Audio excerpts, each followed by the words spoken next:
Hey guys, my name is Charlie. I'm with Everglades Equipment. We're in Northport today. We're gonna go over kind of our most common question when it comes to buying a residential mower, which is, which should I buy, a zero turn or a riding mower?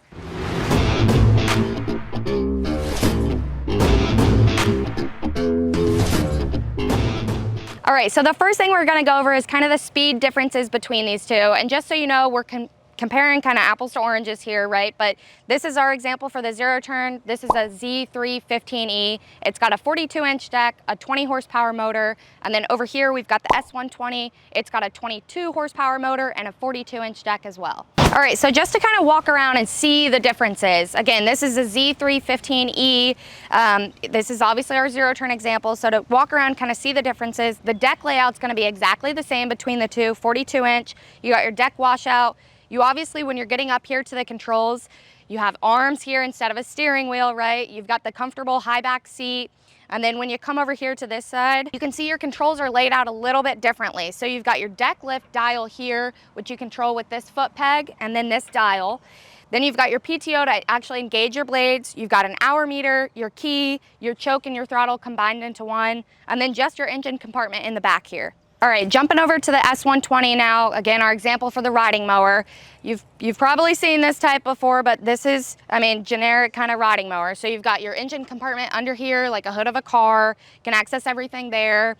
Then coming back here, these are all gonna be hydrostatic now, so you don't have a gear, you don't have anything like that.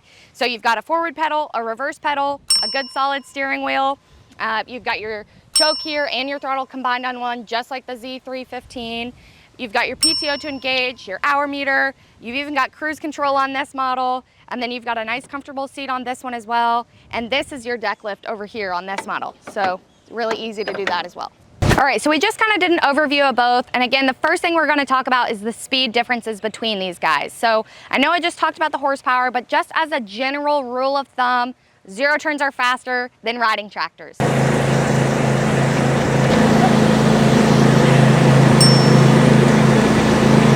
So this one goes about 7 miles an hour and this one goes about 5.5 miles an hour. That may not seem like a huge difference, but it really does reduce your time, especially when you consider our next bullet points coming up. And then just to keep in mind, this one has a 22 horsepower motor and this one has a 20 horsepower motor, but this one is still 1.5 at least miles an hour faster. All right, so the next thing we're gonna talk about is maneuverability and the differences between these two. Just as a whole, again, this is a zero turn, so it literally can turn in 360 degrees, super easy. We'll show you a kind of a demo in a little bit of kind of the differences between them. But this one has a turning radius of 18 inches. So it turns sharp, but it's not as sharp as this one. So where that matters is if you have a yard with a lot of trees, if you have a landscaping that kind of meanders around or curves around, it's really easy with this zero turn to follow those or go around your trees or go around your flowers, whatever that may be. With this one, it is gonna be a little bit harder. You might have to take a little bit more time to maybe do like a 3-point turn like you would in a truck versus a car type thing. So if you've never driven a zero turn before, this is kind of a brief overview on how to drive them. So on these models, the parking brake is integrated into the handles. So when your handles are out like this, your parking brake is on, okay? It's located down here in the system here. So when they're out, parking brake is on. This is how you can start the machine. When you bring them in, I call this neutral. You can actually hear it click. It has a real positive click. This is in neutral, right? So then if you push both straight forward, you're gonna go straight forward. If you pull straight back, you're gonna go straight back. When you're going forward, that's where it kind of gets confusing. But basically the thing to remember is this one controls this wheel and this one controls this wheel. So if you think about it, as you push this one forward, you're gonna be turning to the left because this right tire is gonna be spinning. And if you keep this one here in neutral, this one's not going to be spinning. So you're gonna be going that direction. Obviously you can throttle this and control it and do a smaller turn so it's not so dramatic. So you maybe don't make a divot in your yard, right? But that's the idea. So the next thing we're gonna talk about is attachments and kind of how they differ from machine to machine. So as a whole, zero turns pull a lot less than the riding tractors do, just the way the machine is made, right? This one obviously turns on itself, makes pulling a trailer pretty difficult. This one can pull, it has a towing capacity of 250 pounds. This one is double that, so at 500 pounds. And the steering wheel, the way it's designed, it's a lot easier. If you're gonna be pulling a trailer or a little cart around, highly recommend getting a riding tractor.